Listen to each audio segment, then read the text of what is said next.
Hey everybody, welcome to another episode of Dear Future Self, the Life by Taylor podcast. Today I have a very special guest, and I think I say that every week, and I think I say it every week, but he really is special, and I'm very excited to welcome Matan. Hi. Hi Matan.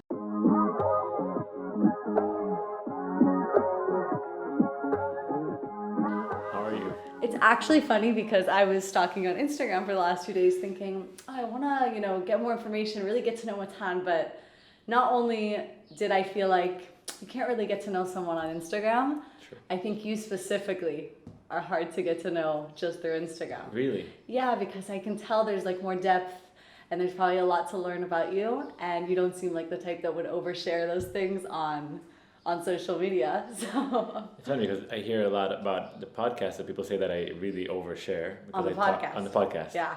And then, social media, like Instagram is challenging.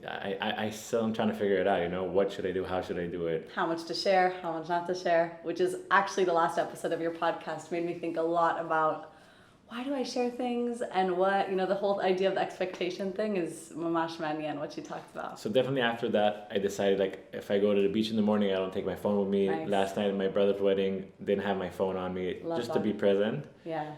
But on the other hand, I love sharing Right. certain things. So I'm trying to figure out how, what, when. Balance. Mamash kashe. Yeah. Yeah. I wanted to ask you because, so first of all, hi. Also, no, wait, so I was going to say that also on your story, you said that one of your friends said, Matan, I feel like your content isn't as deep as you are, right? She said that to Right, you? yeah. First of all, I'm all for friends giving negative feedback. For sure. How does it feel getting negative feedback like that? Because I know what it's like putting content out. I really appreciate it because I think it's so easy for people to say, oh, it's great, or not say anything. Right. People mostly don't say anything. Right.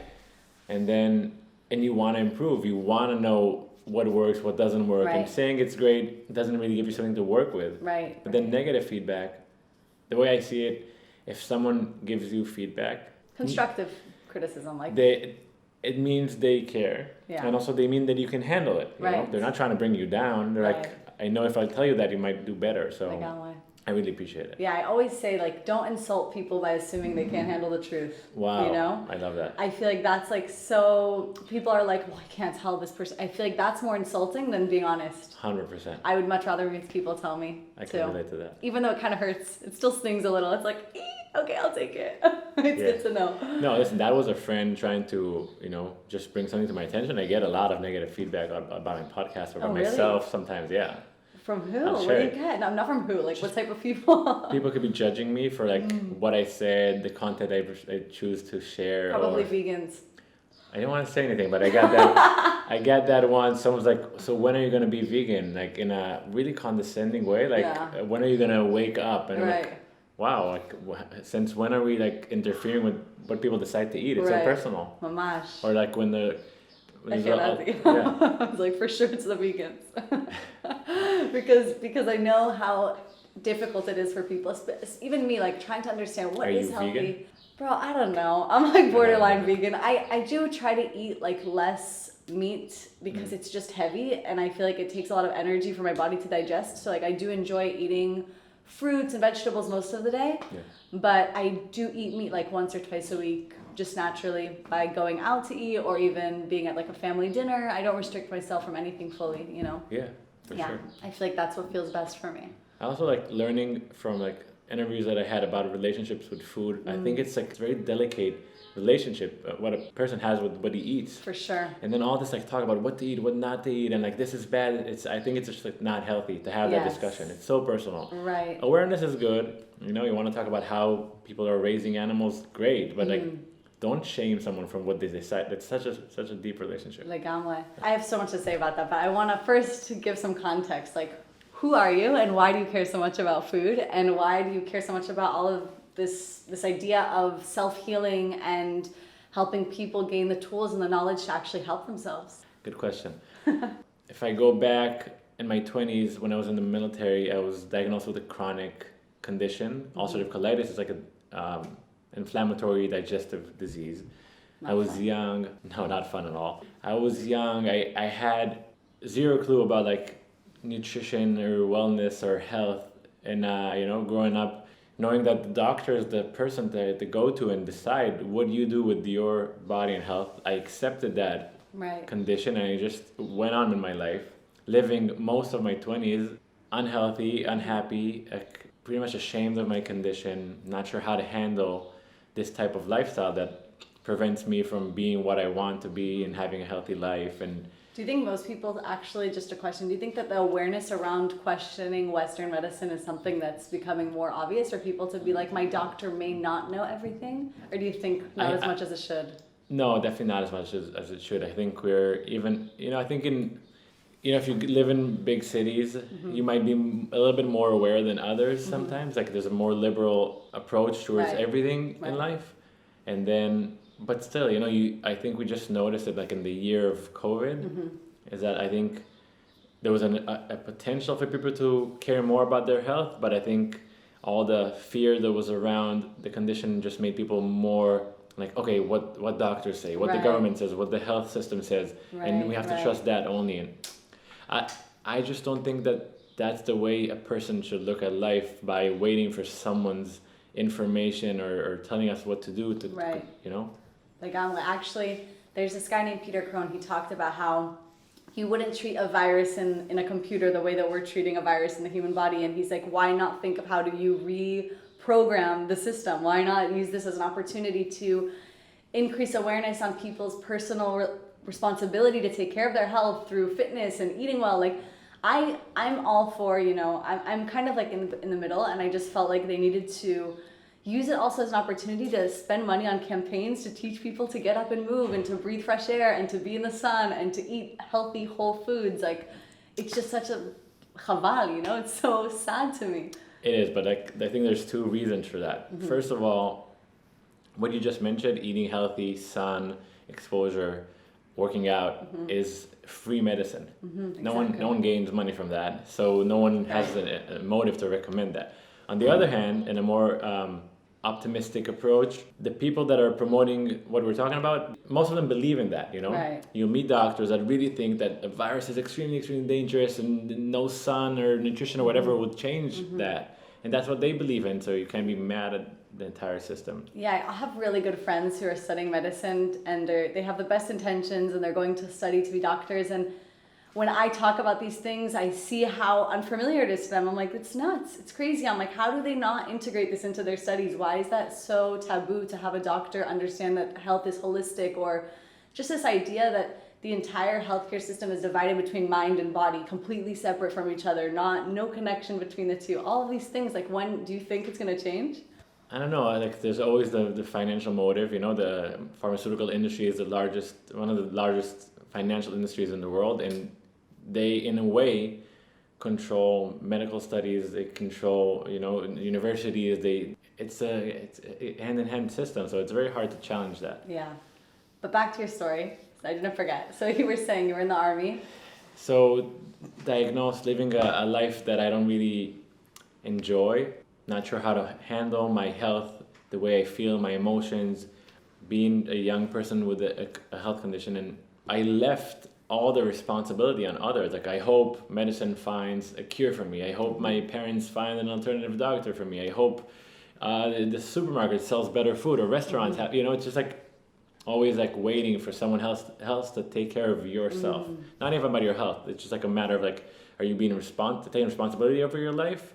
Or are you sitting and waiting, which is kind of a victim approach. I was just going to say victim mindset, yeah. Which I was living in that mindset for, I guess, most of my life, definitely throughout my 20s. Right, I think it's a good point actually to say this, that a lot of times we hear the word, victim mindset, or don't think like a victim, as if it's always this like choice that someone's making, but sometimes it's just a lack of awareness of what's possible, right? I feel like that's I've never thought about it like this. A lot of times I'll be like, oh, she has such a victim mindset, or he has such a victim mindset, but I never thought of it from the place of they may not be aware of the fact that they don't need to be a victim. Right. Also, I think that's the only word I know how to explain what we just talked about, but I think it's a word that sounds harsh. Yeah.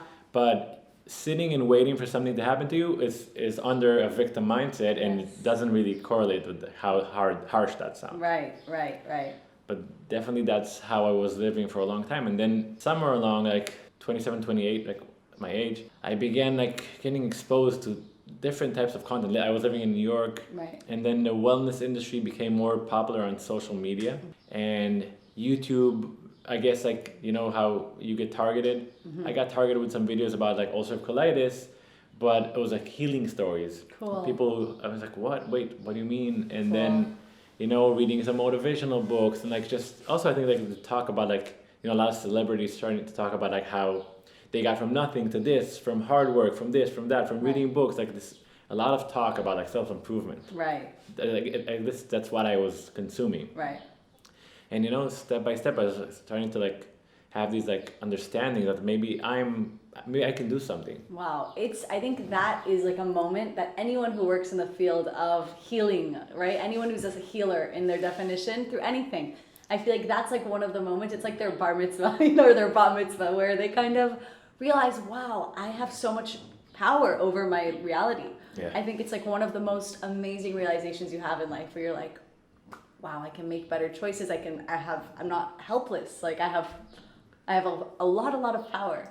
100%. So fun. I still to this day, I consider myself living a very taking responsibility lifestyle. Every once in a while, I'll notice. I don't know if it's a victim mindset, but like noticing, oh, I'm not doing everything that I can to improve this or that in my life right now. Oh, I want to talk about that after, but I want to continue your story. That's a good one.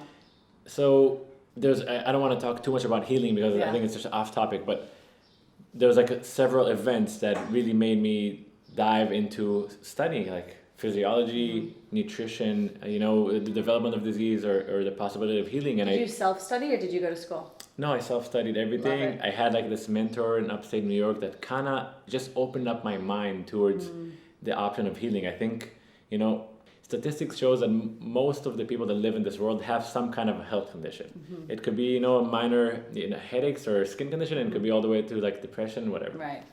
And most people, like when they go to the doctor, they will hear, oh, what you have is chronic, autoimmune.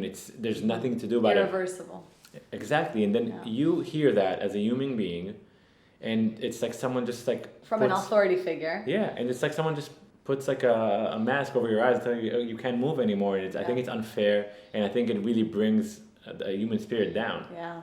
And then that it's like the opposite effect of what I was talking about before, where you realize how much power you have. It's like you get your power taken away from you. 100%. Yeah. So that person was the first person to tell me after like 8 years of having my disease, oh, first of all, yeah, you can heal, no problem. And second of all, you know, the medications you're taking are harming your immune system. And I was like, wait, what? Like, I think maybe it's trivial today, but like for me back then, I was shocked that I was taking medications for 8 years and they're basically like not good for my immune system. Nuts. So that day I threw away all my medication. I didn't take a single medication since then. Wow.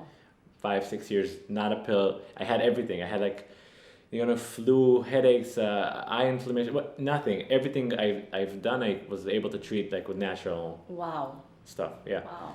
You know, then just, you know, learning and adapting and changing, you know, my diet to see, listening to my body, this is not good for me. This is better for me. Oh, maybe the environment I'm working in or the friends I have are not like suitable, not make me happy.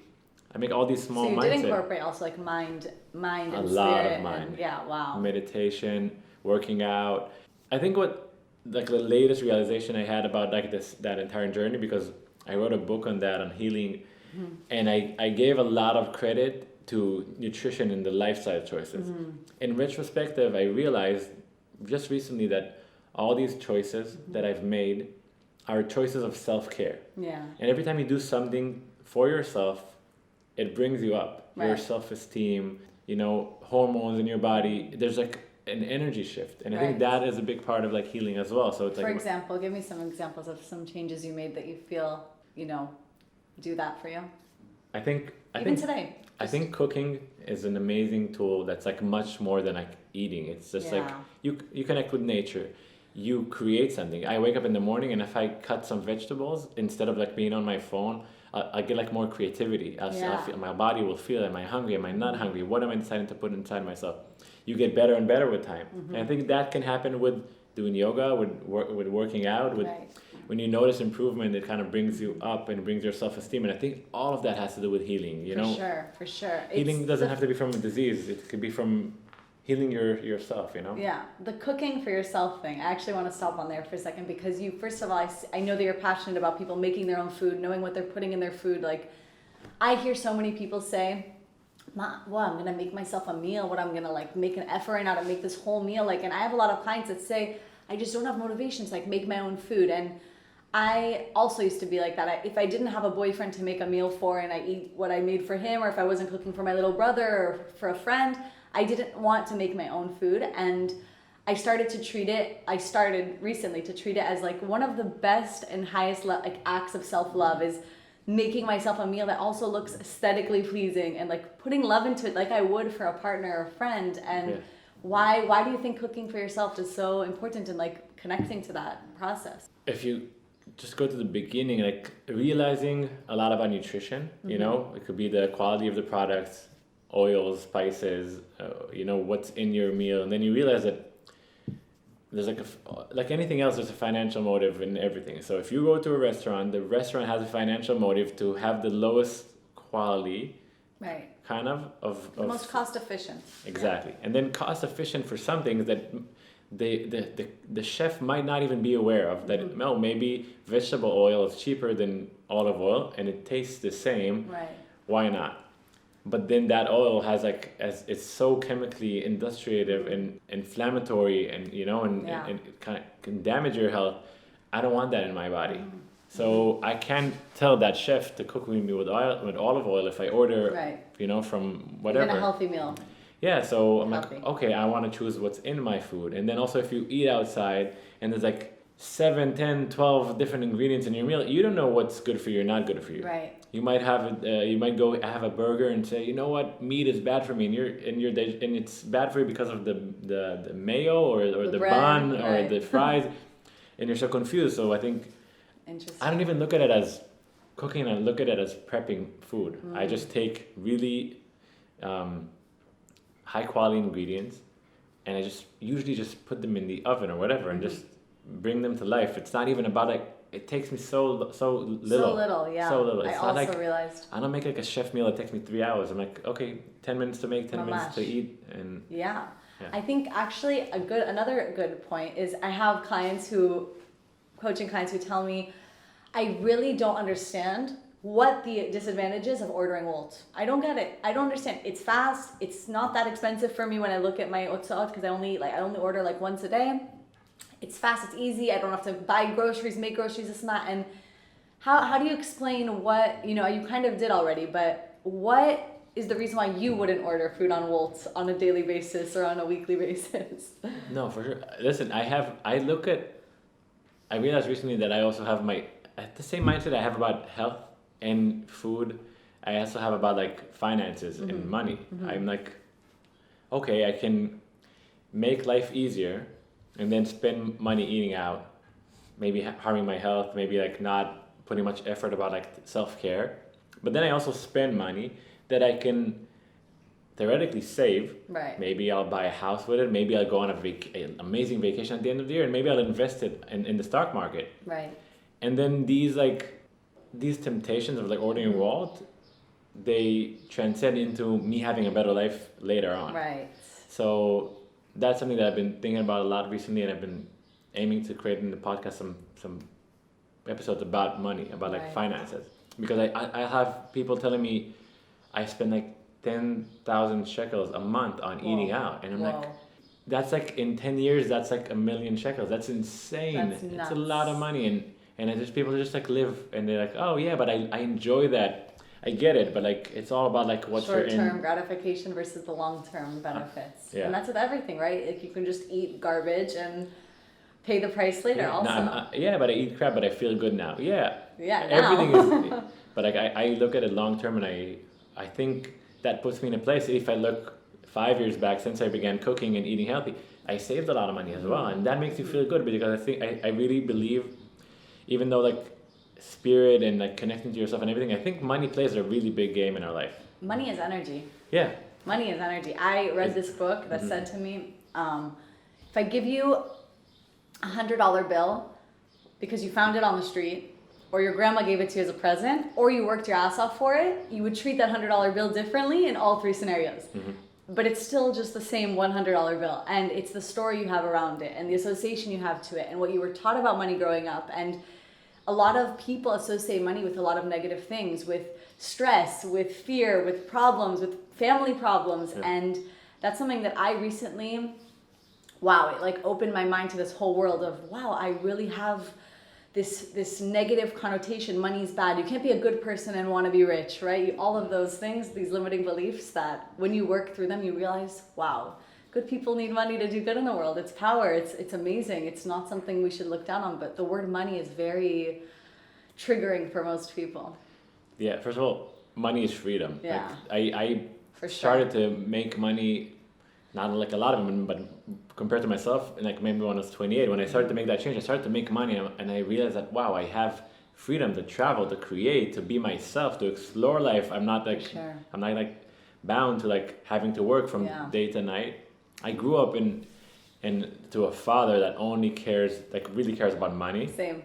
And yeah, it's like borderline only cares, but really sees it as like a very, very important. the way he sees people, the way he sees me, it's all about how you're gonna make money. It's all about money. My dad every day asks me.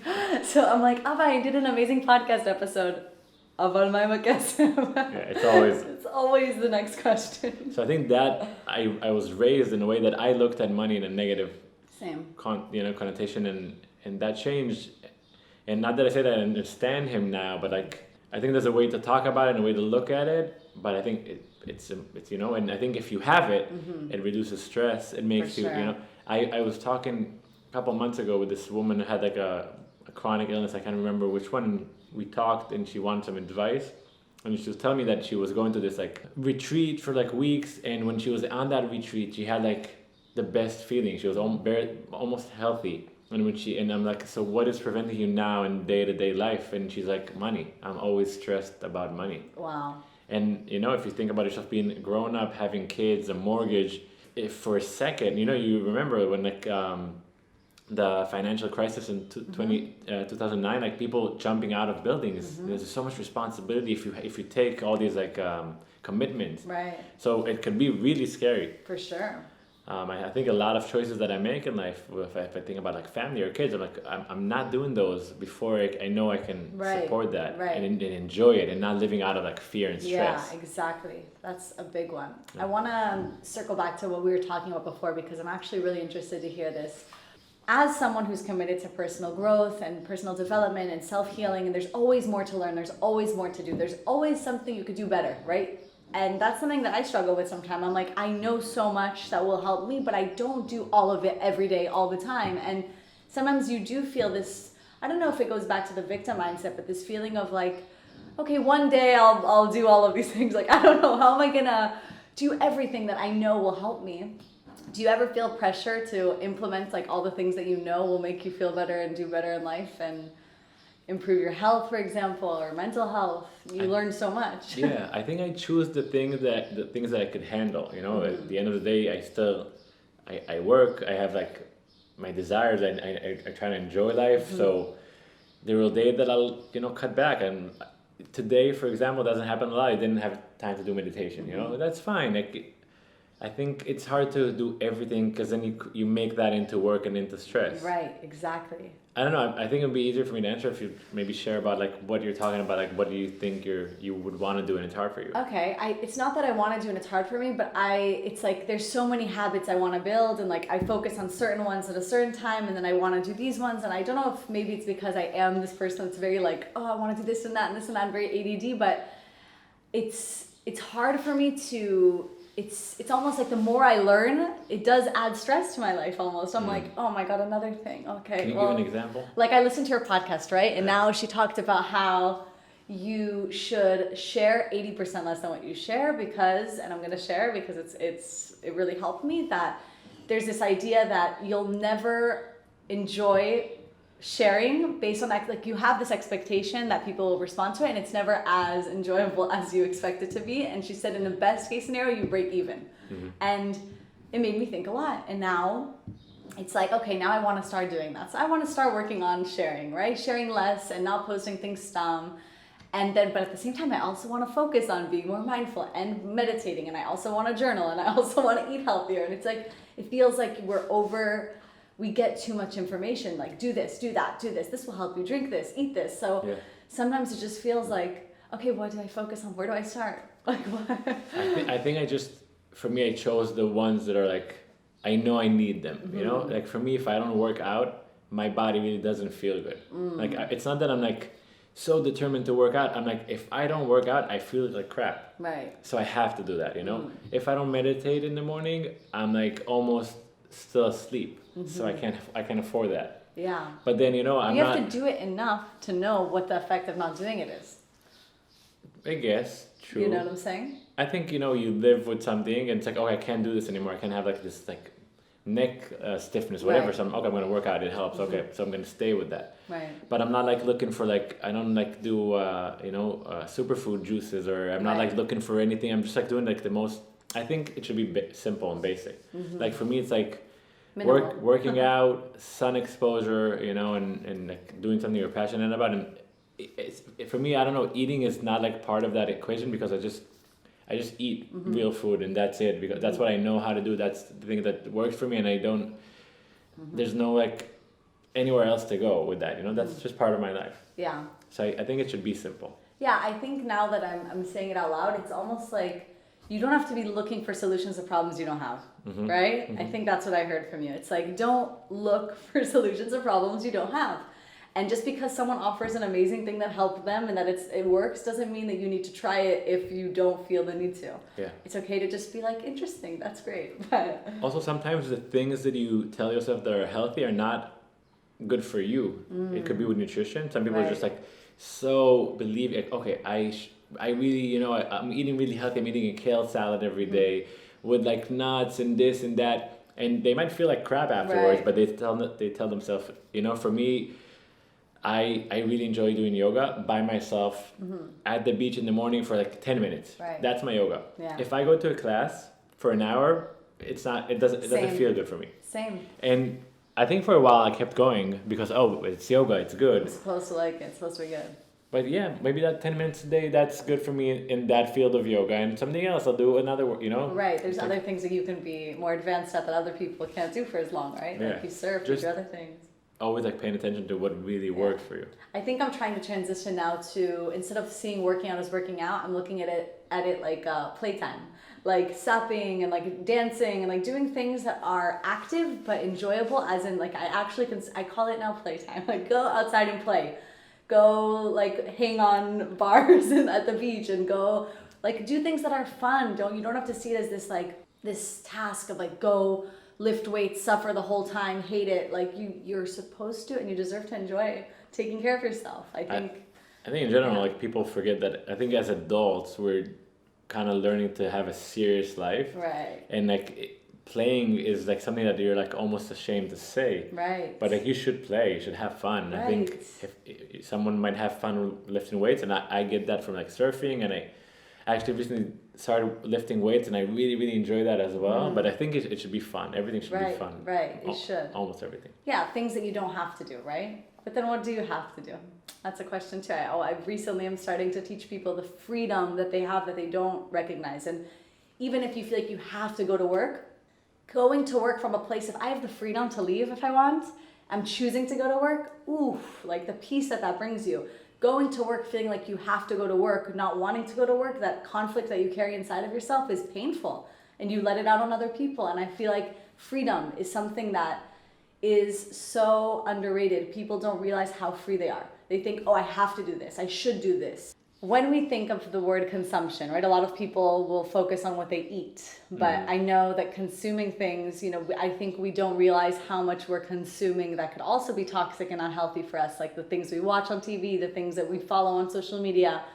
What do you recommend usually when you tell people who want to live a healthier lifestyle and be mindful of the things that they consume? I don't know if I'm in the place to recommend anything. I know that I try to listen to myself, because I know people perceive things differently. There was two things that were coming to my mind when you said consuming that's not like food. I was thinking about like sunscreen, which I'm like a big fan of hating sunscreen. Oh my gosh, really? Yeah, because How weird. Tell me. most sunscreens are really Toxic. yeah. Basically, you know, a lot of sunscreen have carcinogenic things inside of them. So you know, you might put sunscreen to prevent getting cancer from the sun, but basically you're putting something that can create cancer in your body. Wow. So How ironic. yeah, but you do have like some of them that are like water based or like organic or whatever. So those are important to use and not the ones that are really highly chemical industrial. And I think in general that's like another. I don't know. These talking about these things always make me sound like I'm like against the system and all that, but it's funny to look at the sun as a dangerous thing. You know, we're living on this planet. The sun is like the only energy source that really exists around us that's Right. natural. We've been here for millions of years. Some, people live in tropical islands under the sun all day long. None of them have cancer. Right. And then we're being taught to be afraid of something and to consume something. Yeah. Which is always I like never wear those. sunscreen, so now I'm gonna show this to my boyfriend because he always yells at me. So I'm not saying you should go at noon in the middle of the summer and lay in the sun all day long. Right. That will mess you up. Yeah. Have an umbrella, or how do you call them? Yeah. An umbrella or like a hat on or a shirt on or sunscreen that's like doesn't harm you. Wow. I was thinking about that. I think consuming news is one of the most toxic things. Same. I don't follow any news Yeah. ever. If I do, I always feel bad, and I think even if someone thinks it doesn't do bad, it's always consuming a story that someone is like. You can live life. Life for me right now is me coming here, Taylor meeting you, and then if you consume news, it's like there's so much information that's like it's never happy information. Right. It's always going to be fear-based because that's what gets more ratings. Yeah. Politics, crime, whatever. Yeah. Like the world is ending. What do you say to people who say that's irresponsible, that's ignorant, like not having the news? Because that's what people say to me sometimes, and I'm just like, I feel better, so I don't know, but I don't really have a good answer. I watched I think Denzel Washington saying once that if you're either get the wrong information or you don't know enough about what's going on, it's hard to find the middle. But on the other hand, I don't really see how knowing what's going on is really helping me create a change or it just makes me upset. If anything, I think it takes away my power because it makes me feel like the world is so fucked up that I can't do anything about it. And I feel like when I'm disconnected from all the problems in the world at all time, everywhere, in like the most fearful, dramatic way, I'm like, okay, what can I do to make a difference in my community, in my circle, with the people that I see in my face to face, even people on the street, that is my focus. That's my world. My world is the world that I live in, not the world that exists everywhere at all times. I recently stopped, not recently actually, I think it's been like a year, 2 years now that I don't follow news, I don't watch news, I don't read news, and it's definitely changed my life. I see people around me like 38,000 people have corona today. Did you hear about Bob? This girl who like drowned in her pool? I'm like, why do I need to know all that stuff? When we're talking about it, I think that when I consume news, I put myself in a victim mindset because then I'm like, they're in charge. Like it's politics that will decide my life, and then I'm just like, it's out of my hand, right? If I'm consuming that and I can't do anything, I'm in a victim mindset. Exactly. So I'd rather not watch it. So yeah.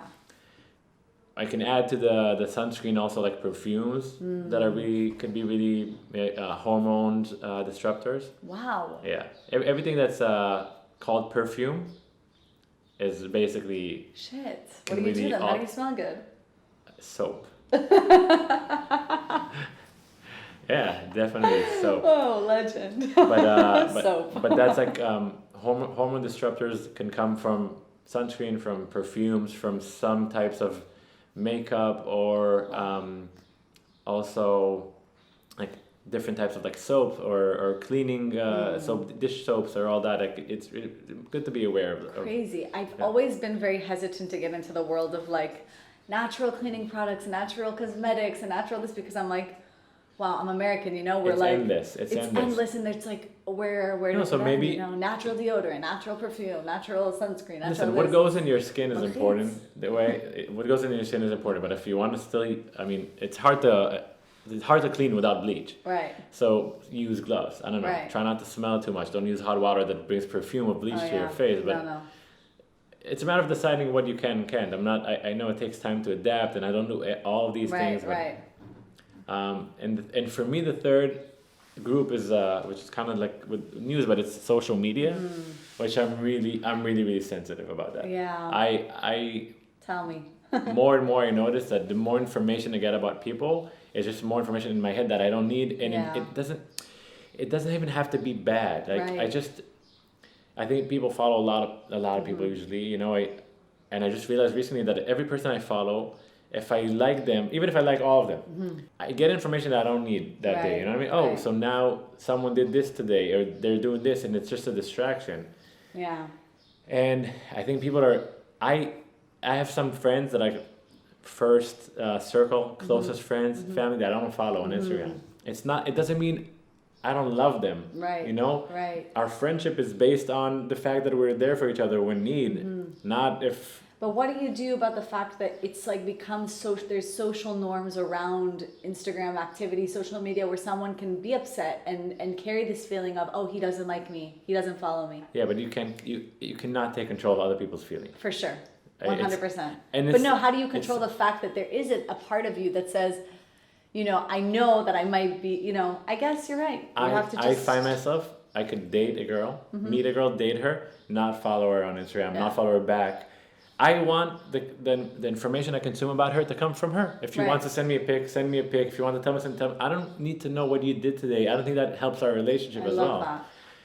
It's I'm not saying it's not challenging. A lot of time I'll feel like really bad with myself for not following back. That's the part I think about it. I feel bad. I don't want people to think that I don't like them. Like recently I want to unfollow everyone. I want to follow zero. I want to create content, but I don't want to consume content. It really doesn't help me. It makes me overstimulates me. I get sucked into things that I don't want to consume, and I recently was like, I'm gonna unfollow everyone. I just want to have zero following. And there's this part of me that's like, I don't want people to think it's like condescending or you know, like I don't care about what they're doing and what they're posting. And I think it was really hard for me to like. I think for you can talk about it. I was thinking about talking about it. Just share how you feel. You definitely should, by the way.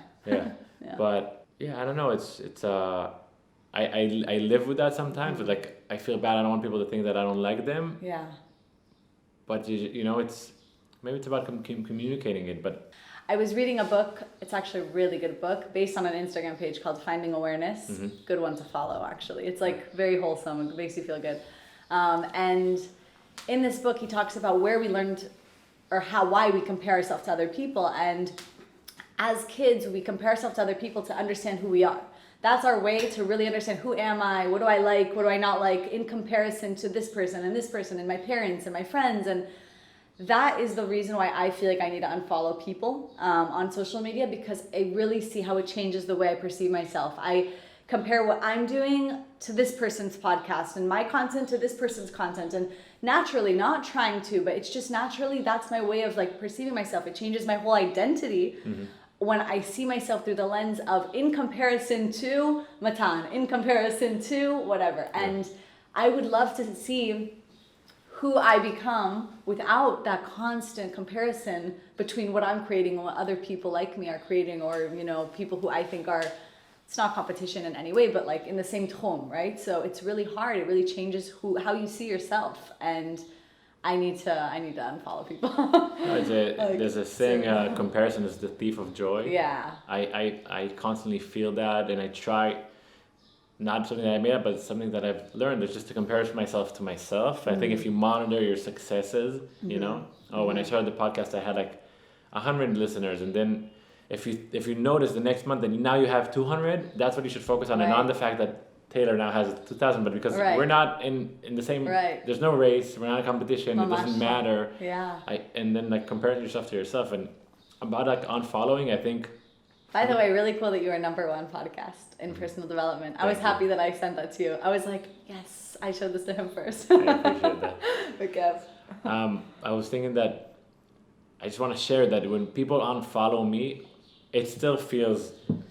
I don't know why. Usually I don't know who unfollowed, but I think like a couple of years ago I noticed that a friend unfollowed me, and it was like really like insulting and hurting, and then I was like, he's still a good friend, and he might not be good with my content. Right. He maybe just doesn't want to wake up and see what I'm doing and how I'm doing it, or maybe the way I'm talking is touching a nerve that he doesn't want. Right. Maybe he doesn't want to talk about a healthy food because he knows that he can't change. Right. I don't know why, but Right. like I should really, accept that for him, you know, and try to focus on that. Usually. Yeah, to see it outside of yourself. That's interesting because as you were saying that, I'm like, yeah, it does sting a little when I see followers go down, or especially if I notice a friend unfollowed me, I'm like, wow, interesting, because I really, and I think you're the same, I really do speak out the things that are so true to me, that I really believe in, that I really am proud of. And when someone, it's not that I'm making content that's like this fake version of myself. I really try to put who I am at my core out there. And when someone unfollows me, it's like, I don't like you, that's what it feels like. But it can be so many things. How challenging it is for someone to see that you are bringing yourself, Yeah. You're not letting anything stop you from being who you are. And that person, maybe a friend of yours, is like, doesn't feel free to do the same.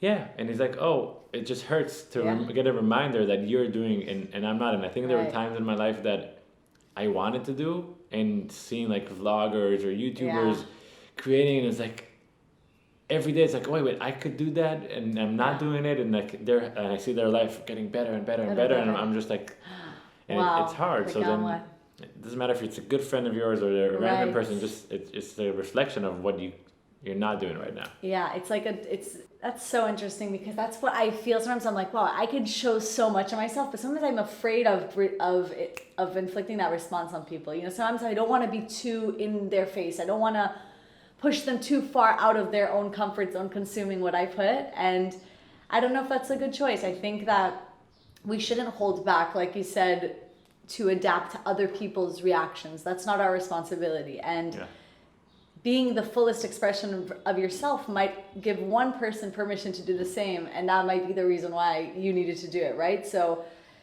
it's so tricky, like this balance between how people are going to react to me showing up fully. I think it's better to be exactly who you are and have the right followers find you, than you kind of hiding yourself, not the exact yourself fire. Down. Yeah.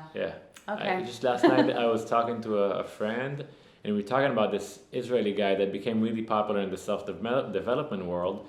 We noticed that he's creating content that's similar to other people in the same field, but the way he brings it up is very aggressive, in a very certain way that doesn't talk to me at all. But he found his crowd, and he has a really big following that works for them. And if he would say, I don't want to talk that way because that might not work for Matan or Taylor, who knows what would work, but he still found his crowd and he's being himself, and I think that's like the most important thing. Yeah, it's this play between what works and what speaks true to me, right? I also have that a lot. I'm like, I know how I can make a video more viral by tricking someone into watching it, but that doesn't sit well with me. I'd rather them see a koteret and get what they came to listen for, right? Like not find the part of the podcast it's the most like, I'll suck you in, right? Like, and I have that choice as I'm editing it, and I'm like, I don't know, something about that just doesn't feel right to me. So I think it's about just listening to yourself, because your people obviously are there to be attracted to who you are really, and not what you think you need to be. But I always ask myself that question, like, should I be doing this? Should I be doing that? Is that going to be more viral? But, It's funny, I was thinking about that just yesterday, about like creating a teaser to a podcast. I keep losing my train of thought. It's okay. What were we saying before that? The teaser for the podcast, like provoking people. That? About Alex and Yana, about having your crowd, about having people attracted to who you really are. It's okay. It's okay. Hold on. I want to actually think. Oh, I wanted to ask you about fish. So that's like my ADD at its finest. Like fish. Okay. So you eat fish? Yeah. And you're a pro eating fish? What does that mean? No, I'm asking not because of the fish themselves. I'm saying because I'll tell you what. You wrote about how fish is really healthy. Mm-hmm. And I agree. I think that that's true. Mm-hmm. But the quality of fish, people would say today, and the state that they're in when, the ability to eat good fish is really not as accessible as people think it is. So do you think eating a salmon that was in a salmon pool that they dyed pink artificially is healthy? So I think there's two ways to look at it. First of all, I do try when I can to consume not farm raised, Okay. but a wild caught. Okay. So if they grew up in the ocean, that's better. Right. But the worst case of salmon is always better than having like pizza and fries Right. or a box of cereal. But would you say the worst case of salmon is better than vegetables? Or not better than, because I you need don't both, think but- that's a Okay. good comparison. But I think if you're trying to look at the bad, so fruits and vegetables also Right. grow up with. So I don't think we want to go in that, because that just makes everything really depressing. Right. Because nothing is really pure That's anymore. that's how I feel after I watch documentaries like Seaspiracy. I'm like, everything's depressing, everything is shit, everything's garbage. Exactly. But I think that's always like, I try to think only about that. There's the processed food, and there's that, yeah. and like you better eat. It's better to eat farm raised salmon Right. all day long than to eat like factory food. Right. So it's just a matter of approach. Right. You don't eat any processed foods. No, nothing. Wow. Is it so? Wow, yeah. Yeah. I know. People are always like surprised, but I think why would I eat something that's just not natural? I honestly think that I'm close to that, Yeah. but it's still like never. Don't think so. Never. I'll eat bamba sometimes. No, but like I have my history. I have my relationship with food. Like that's Right. what I decide to keep myself healthy, because I don't want to play with anything. And then also having so much knowledge about like nutrition, like when I really really realize something, I'm like, oh, so no, I mean, Right. it's like this the way you think about a cigarette. Right. I look at the bamba like a cigarette.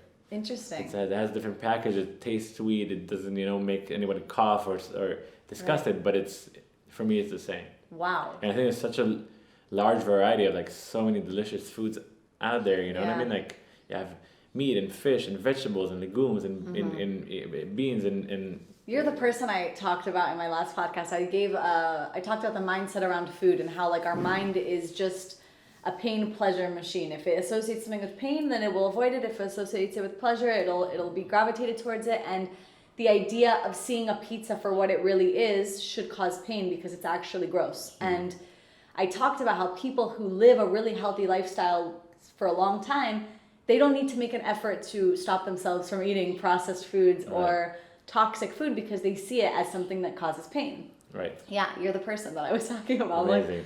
I'm like, imagine a person, blah, blah, blah. It's you. I think usually when the people that are able to go to places that really make changes in their life, it's because they really got to some point of pain. Right. In anything, you know what I mean? Yeah. I think that what created this version of me that's like so committed, because I was in so much, it wasn't like physical pain, but it was a pain Right. that I really Suffering. wanted to make a change, you know what I mean? Gamla. So if you go to that suffering or pain, that's where like change is like. Yeah.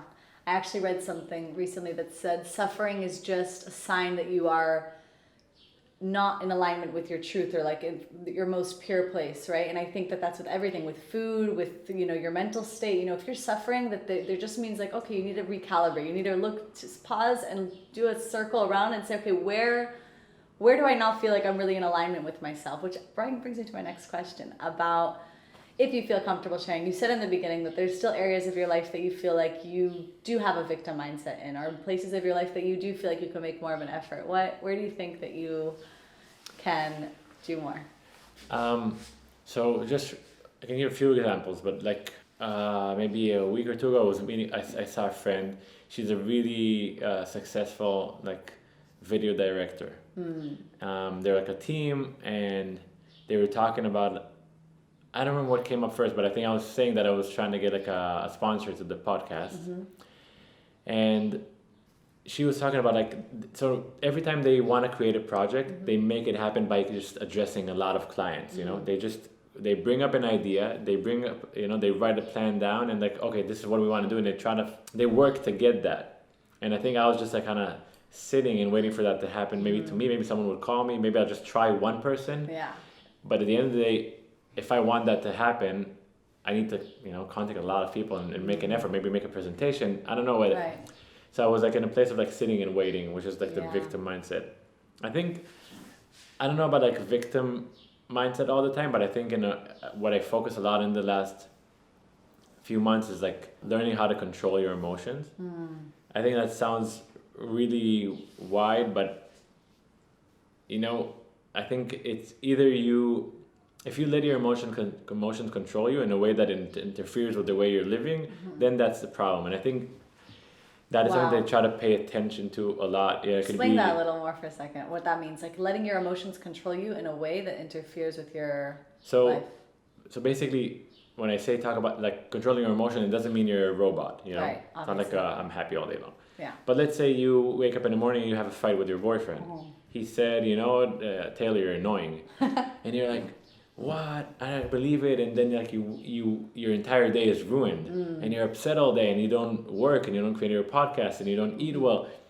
Then it controls your emotion. Right. You can be sad. You can think about how to change that. You can be hurt, but there's like the line that like does it affect my life right now or not? Right. I think most of my life I allowed my emotions to control me a lot. Most people. And I think that's like something that I try to focus on. You can always like ask a question like, did that person mean that? Am I seeing it the right way? What can I do about it? It's like that's something that I try to focus on. Like. You know, the lifespan of your emotions are like really short, and everything after that, where it's us choosing to hold on to that emotion. It's not as long as it feels like it 100%. is. Like even in extreme cases of like grief and loss and things that are really tragic, like you can feel them for days, but after days, like it is a psychological choice. And I'm obviously not saying that people who are grieving for years or months are choosing to, but it does give you some relief that you have some window of opportunity to detach yourself from that feeling, that you don't have to hold on to it. I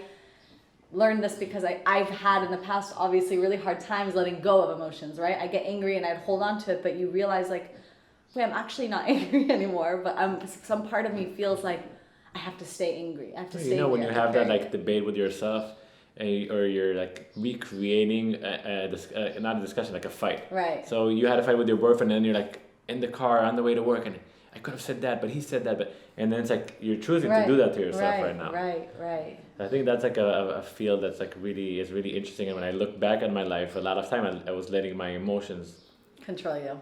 Yeah. When did you start meditating? I took a long time ago, before I moved to New York, which was like 7 years ago. How old were you? When I moved to New York? Yeah.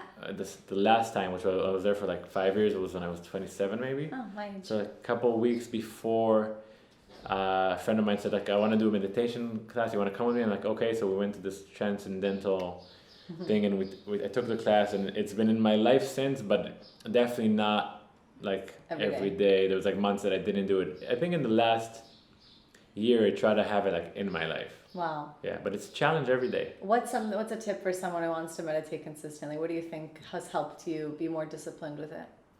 Just understanding that it's never easy to it's always a I think it goes back to the same we said of like suffering. If I don't do it, I just suffer in a way. It's just it's not that I'm like upset all day, but I might be not as concentrated. I might not be as alert as I want to be. Present. Yeah, but it's a challenge every day. It's every day. It's like, okay, I'm going to meditate, and I find like 17 things to do before that. Oh, but I'll just wash the dishes first, and I'll just like cook something. And why is it so hard to sit and do nothing? It's hard to be still. Why? Because our mind is like like this. It's the hardest thing for me to do. Hardest thing. But it's very gratifying when you even and then also you have the first 5 minutes for sure, like mine is running, and it's like you want to just get up and like, oh, but where's my phone? Yeah. But then when I last, not every time, when I last and I stick, it feels really good. So I was laying on a sup in the ocean 2 days ago, and I was like, I'm just gonna meditate on the sup, but my mind was like, you're drifting too close to the rocks, you're going to die, you're going too far. I was like, can you just shut the fuck up for 2 minutes? I just want to like be here in the moment. But it's crazy how our mind is like so panicked to get us to do anything but be still and find peace and quiet. It's nuts. Yeah, that's your time with yourself. It's the most challenging time. I mean, that's the same reason we go to our phones, Have you done a Vipassana or anything of that sort? Are you interested in it? I think I'm curious, but because I was, I've been in this world for years of trying to improve, and so I'm like curious. I want to try everything. Yeah. But then I don't want to. When I try it, and it's like I can't believe I just spent like money in a week of my time for this shit. Really? So there are things, not all of them, some things. Okay. And then because I'm like, I don't want to find myself just angry in the middle of it, of like, why did I do it, and not wanting to be there, but forcing myself to stay because I tell the story that I should. So maybe it's not the time right now. Yeah, but that's the whole beauty of what I call the choice, which hopefully that will be the book that I write one day, about how once you decide to go, you have to decide and surrender fully. And everything. Like when you choose what you're going to eat, don't eat a salad and feel sorry for yourself that you're not eating pizza. You chose, you have freedom, you choose it, be there fully. And if you choose to flake on a friend and stay home, don't be with your friend in your head thinking, is it right? Is it okay? You chose to be home. Yeah. Be home fully. You're already there. Be 100% of yourself should be in the decisions that you make. And I always give this analogy of like, an airplane can't fly from one place to another without every screw. Like it needs to be fully there from one place to the other. And it's that when you do decide, then no matter what the consequences are, once you've made that decision, it's a choice that you made, and it's so freeing. And commit fully. No, I can totally relate. I'm just thinking if I'm not ready to do that, right, I shouldn't go at all. Exactly. Yeah, I agree. Yeah, last night I was at my brother's wedding, and Was that tough? they asked me because I don't drink, if I'm willing to drive them to the hotel after the wedding. Oh. And I was kind of hesitating because I'm not a fan of like being up until like 2 a.m. and then driving someone. But it was with my brother. I'm gonna say no. I said yes. And then the wedding ended late, and I was exhausted, and everybody left, and I wanted to go home. And I was noticing that my brother's like being himself, such a giver, like making sure everybody's on the bus to go back to Tel Aviv and do.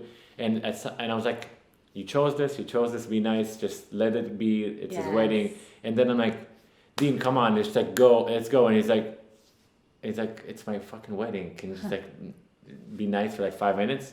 And I was just staying with that emotion. I'm like, what, how, like, I'm such a jerk. Like, how can I just like commit to this? Be a man, just commit to that. And then we went in the car, I'm like, listen, I'm sorry, I said it the way I said it. I should have said it in a different way. Because I could have just be like, listen, I know it's your wedding, but like I'm super tired, so just like be in mind that I would be happy to leave soon. I would say even more. I would say even more than that. I think once you decided to be there, it really is. It's not.